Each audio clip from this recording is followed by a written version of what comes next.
Hello అండి, అందరికీ నమస్కారం. నేను మీ Veerabrahmam, consultant pharmacist B Pharmacy. Welcome back to our channel Pharma and Health YouTube channel. ఈ మధ్య కాలంలో 20 రోజుల నుంచి మన ఛానల్లో ఎటువంటి వీడియోస్ అయితే పోస్ట్ చేయలేదు. సో కొన్ని ప్రాబ్లమ్స్ వల్ల చేయలేకపోయాను. ఇక నుంచి రెగ్యులర్గా మన ఛానల్లో వీడియోస్ అనేవి వస్తూ ఉంటాయి.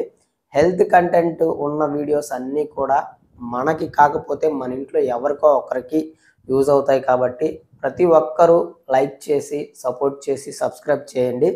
సో మీకు చాలా యూజ్ అయ్యే విషయాలు అయితే నేను ఇంకా ముందు ఇంకా చాలా తీసుకొస్తాను. అయితే ఈరోజు ఈ వీడియోలో ఈ హై బీపీ ఉన్న వాళ్ళు ఎవరైతే ఉంటారో వాళ్ళు రెగ్యులర్గా మందులు వాడుతూ ఉంటారు. సో ఇక్కడ మీరు తెలుసుకోవాల్సిన విషయం ఏంటి అని అంటే, మీరు బీపీకి ట్యాబ్లెట్స్ వాడుతున్నప్పుడు ఆ ట్యాబ్లెట్స్ మీకు బీపీని తగ్గించడానికి యూజ్ అవుతాయి తప్పనిచ్చి ఆ ఎందుకు హై బీపీ వచ్చింది అనే రూట్ కాస్ని మాత్రం అవి ఫిక్స్ చేయలేవు.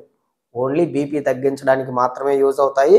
అది కూడా మీకు ఎక్కువ కాలం పాటు యూజ్ చేయటం వల్ల వాటి వల్ల కూడా మీకు సైడ్ ఎఫెక్ట్స్ అనేవి వస్తాయి. అయితే ఇప్పుడు నేను మీకు ఏం చెప్తున్నాను అని అంటే, బీపీ రావడానికి అసలు మేజర్గా ఉన్న 6 కారణాల గురించి, వాటిని ఎవరు పట్టించుకోరు. ఇది కారణం అని చెప్తే వాటిని ఎవరు పట్టించుకోవట్లేదు. సో ఆ 6 కారణాలు గనక మీరు తెలుసుకొని వాటిని గనక ఫిక్స్ చేసుకున్నారు అని అంటే మీరు జీవితంలో బీపీకి ఒక్క బిళ్ళ కూడా వాడాల్సిన పని లేదు. యాక్చువల్గా మన శరీరంలో ఉండే గుండె బ్లడ్ ని ఆర్టరీస్ ద్వారా through out the body carry చేస్తూ ఉంటుంది. దాంతో పాటు ఆక్సిజన్ కూడా చేస్తూ ఉంటుంది. కానీ చాలా మందిలో ఈ ఆర్టరీస్ అనేవి కుంచుకుపోయి చిన్నవి అయిపోయి నేరో అయిపోయి స్మాల్ అమౌంట్ ఆఫ్ బ్లడ్ ఎక్కువ ప్రెషర్ తోటి ఫాస్ట్ గా వెళ్తుంది. దాని కారణంగా ఏమవుతుంది అని అంటే హార్ట్ అటాక్లు రావటం, స్ట్రోకులు రావటం, కిడ్నీ డ్యామేజ్ అవటం, ఇంకపోతే ఐ ప్రాబ్లం రావటం, ఇలాంటి ప్రాబ్లమ్స్ అన్నీ కూడా వస్తున్నాయి. వీటన్నింటికి చెక్ పెట్టాలి టాబ్లెట్స్ ఏమీ యూజ్ చేయకుండా అని అంటే ఆ హై బీపీ రావటానికి వెనకమాలన్న కాజెస్ తెలుసుకోవాలి. వాటిల్లో ఒకటి dehydration is a hidden cause of high BP. అంటే వెనకమాల దాగి ఉన్న రూట్ కాజ్, కానీ దీనిని ఎవ్వరు పట్టించుకోరు. యాక్చువల్గా మన బాడీ మెటబాలిజంకి సరిపడా మనం ఫ్లూయిడ్స్ అనేవి తీసుకోవాలి. అలా తీసుకోనప్పుడు యాంజియోటెన్సిన్ అనే హార్మోన్ రిలీజ్ అయిపోతుంది. దాని కారణంగా కిడ్నీస్లో కూడా బీపీ ఇంక్రీజ్ అయిపోతుంది.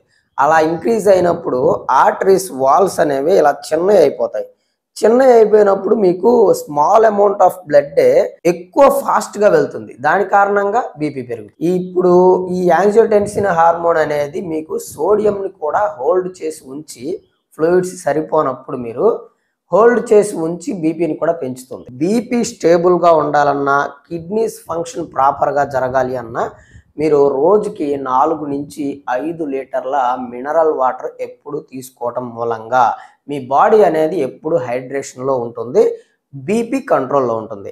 ఇక్కడ ఒక్క విషయం గుర్తుపెట్టుకోండి, ఏంటి అని అంటే కెఫిన్ ఒకటి, ఆల్కహాల్ ఒకటి అండ్ స్వెట్టింగ్ ఒకటి. ఈ 3 గనక మీరు అబ్జర్వ్ చేసుకోకపోతే మీ కిడ్నీస్ డ్రై అయిపోయి మీకు బీపీ పెరిగిపోతుంది. ఈ 3టిని కొంచెం అబ్జర్వేషన్లో ఉంచండి.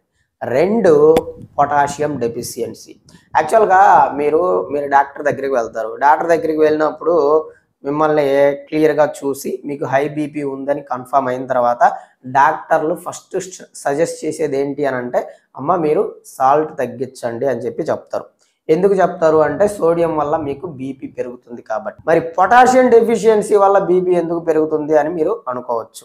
యాక్చువల్గా పొటాషియం అనేది సోడియంతో కలిసి పనిచేసి సెల్ లోపల బయట ఫ్లూయిడ్ లెవెల్స్ని బ్యాలెన్స్గా మెయింటైన్ చేస్తుంది అనమాట.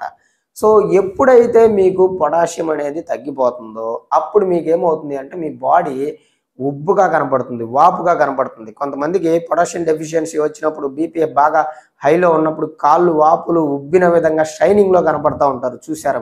మీరు అబ్జర్వ్ చేస్తే మీకే అర్థమవుతుంది.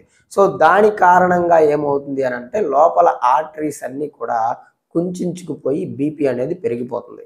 కాబట్టి మీరు ఎప్పుడైనా గుర్తుపెట్టుకోండి, సోడియం 1 రెట్లు మీ బాడీలో ఉంటే పొటాషియం 2 రెట్లు తీసుకోవటం వల్ల అప్పుడు మీకు డెఫిషియన్సీ అనేది రాకుండా ఉంటుంది. అండ్ సోడియం పొటాషియం పంపు కూడా క్లియర్గా పనిచేస్తుంది. సో మీకు బీపీ అనేది నార్మల్గా ఉంటుంది. ఇక్కడ పొటాషియం రిచ్ ఫుడ్స్ ఏవైతే ఉన్నాయో అవి చాలా మంది ఇగ్నోర్ చేస్తున్నారు. దాని కారణంగా పొటాషియం డెఫిషియన్సీ అనేది వస్తుంది. కాబట్టి పొటాషియం రిచ్ ఫుడ్స్ అనేవి తీసుకోండి. అంటే లీఫీ గ్రీన్స్, వెజిటబుల్స్ ఇవన్నీ కూడా తీసుకుంటే మీకు బీపీ నార్మల్గా ఉంటుంది. తర్వాత మూడోది హై లెవెల్స్ ఆఫ్ కార్టిసాల్. మీరు ఎప్పుడైనా సరే కార్టిసాల్ లెవెల్స్ మీరు ఎమోషనల్గా గనక బాగా యాంగ్జైటీ, డిప్రెషన్ ఆర్ ఏదైనా స్ట్రెస్కి బాగా ఫీల్ అయ్యారు అంటే అప్పుడు మీ బాడీలో కార్టిసాల్, ఎడ్రినాలిన్ అనే 2 హార్మోన్స్ రిలీజ్ అవుతాయి. అంతేకాకుండా మీరు 7 గంటలు రోజుకి 7 గంటల లోపల నిద్రపోయినా అండ్ టీ, కాఫీ, సోడా ఇలాంటి ఎనర్జీ డ్రింక్స్ తీసుకున్న, కార్టికోస్టెరాయిడ్స్ మెడికేషన్స్ తీసుకున్న వీటన్నిటి వల్ల కూడా మీ బాడీలో కార్టిసాల్ లెవెల్స్ అనేవి బాగా ఇంక్రీజ్ అయిపోతాయి. సో ఇవన్నీ బాగా ఇంక్రీజ్ అయిపోయినప్పుడు ఇవన్నీ కూడా మీ బాడీలో ఉన్న నర్వస్ సిస్టమ్ మీద బాగా పడిపోయి ఓవర్లోడ్ అయిపోయి మీ బాడీని అలర్ట్ స్టేట్కి తీసుకొస్తాయి. అప్పుడు ఏమవుతుంది అంటే మైండ్ బాగా ఓవర్ థింకింగ్ చేస్తుంది, ఓవర్ యాక్టివ్గా పనిచేస్తుంది. సో దాని కారణంగా మజిల్స్ అన్నీ కూడా టెన్షన్ అయిపోతూ ఉంటాయి. సో అలాంటి సిచ్యువేషన్కి వచ్చినప్పుడు మీకు రాత్రిళ్ళు నిద్ర కూడా అస్సలు పట్టదు. దాని కారణంగా మీకు బీపీ అనేది రైజ్ అవుతుంది. సో దీని నుంచి బయటపడాలి అని అంటే మీరు ఏం చేయాలి అంటే మెగ్నీషియం గ్లైసినేట్ తీసుకోవాలి, ఆర్ విటమిన్ B1 తీసుకోవాలి, అంటే బెన్ఫోథైమిన్ కానీ థైమిన్ కానీ, తర్వాత విటమిన్ D చెక్ చేసుకోవాలి. ఈ 3 గనక మీరు ప్రాపర్గా ఉంచుకున్నట్లయితే మీ బాడీలో కార్టిసాల్ లెవెల్స్ అనేవి నార్మల్గా ఉంటాయి. సో దాని కారణంగా మీ ఫోకస్ అనేది స్టేబుల్గా ఉంటుంది, బీపీ కూడా నార్మల్గా ఉంటుంది. 4వది ఎక్కువ ప్రాసెస్ ఫుడ్ తీసుకోవటం, హై కార్బోహైడ్రేట్ డైట్ తీసుకోవటం కారణంగా బీపీ అనేది ఇంక్రీజ్ అయిపోవడం. యాక్చువల్గా చాలామంది ఏం చేస్తారు అంటే ప్యాక్డ్ ఫుడ్స్ అంటే ప్రాసెస్ చేసిన ఫుడ్స్ ఎక్కువగా తీసుకుంటూ ఉంటారు. సో దాని కారణంగా మీకు ఆర్టరీస్ వాల్స్ ఉంటాయి కదా, ఆర్టరీస్ వాల్స్ లోపల ఎండోథీలియం అని అంటారు అనమాట.